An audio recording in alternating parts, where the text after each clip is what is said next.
आज चाहिँ मेरो छुट्टी सो आज चाहिँ छुट्टी भएको भएर मैले चाहिँ वान डे भ्लग बनाउने विचार गरेँ।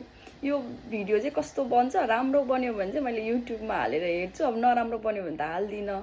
सो आज मेरो बिदा भएको भएर आज चाहिँ मैले के गर्छु त्यो सबैको भिडियोहरू क्लिक गर्छु अनि पछि राम्रोसँग मिलाएर युट्युबमा हाल्ने विचार छ। हेरौँ कस्तो हुन्छ, भ्लग चाहिँ राम्रो बनाउने कोसिस गर्छु। अनि मेरो चाहिँ अहिले मर्निङको टाइम, अहिले त्यस्तै 10:30 भयो, उठेँ, अब काममा जानु पर्दैन नि त। अनि उठेँ, भोक लाग्यो। मेरो चाहिँ वेट एकदमै कम छ कि, अनि त्यही भएर अलिअलि म वेट बढाउने कोसिसमा छु। अनि म चाहिँ खाँदैछु एक चना अनि अफगार्ड अन्डा यसरी खाँदैछु। अरू बेलामा नि अन्डा र चना चाहिँ खान्छु, अफगार्डहरू भयो भने चाहिँ खान्छु, तर आज चाहिँ मसँग चाहिँ सबै खानेकुराहरू थियो, त्यही भएर खाँदैछु। अनि यो खाइसकेपछि चाहिँ मेरो अलिअलि सामानहरू किन्नु छ, अलिकति रुममा किचनमा अलिअलि चाहिने चिजहरू छ, किन्न जान्छु। हेरौँ भिडियो राम्रो बनोस् भन्ने सोच्दैछु, राम्रो बनाउने कोसिस गर्छु। बन्यो भने युट्युबमा हाल्ने विचार छ। हेरौँ, यस्तो धेरै सब्सक्राइब त छैन, 20-25 जना हुनुहुन्छ। हेरौँ कतिको राम्रो बन्छ, हेरेर लाइक गरिदिनुहोस् है।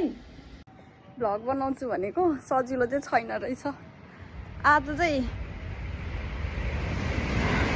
सपिङ गर्न जान्छु भनेर भनेको थिएँ, सपिङ गर्न चाहिँ गएन। सो म त निदाएछु, उठेर चाहिँ एक ठाउँमा जानु थियो, त्यसको लागि निस्किँदैछु। कहाँ जान्छु म तपाईँलाई त्यसको अपडेट पछि है त। पानी छ त्यसको वरिपरि? यहाँसम्म त आएको छु कि, यहाँसम्म यो भरिङसम्म त।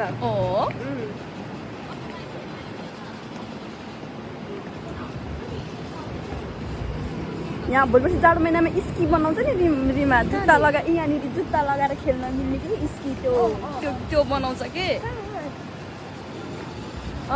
यहीँ बनाउँछ कि, यही भागमा कतातिर मिलाएर बनाउँछ कि। खेल्ने त पैसा तिरेर, जुत्ताको पैसा तिर्नुपर्छ।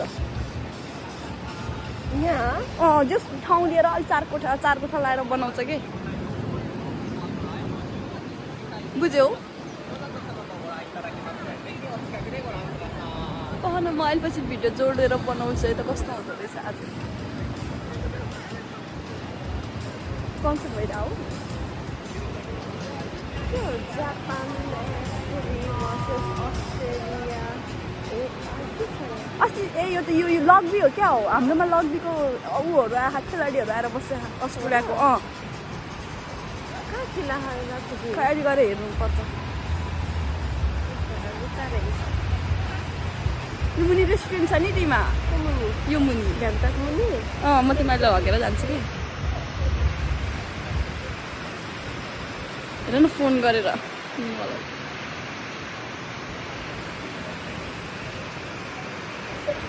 म चाहिँ घुमेर फर्किसकेँ, राति भइसकेको छ।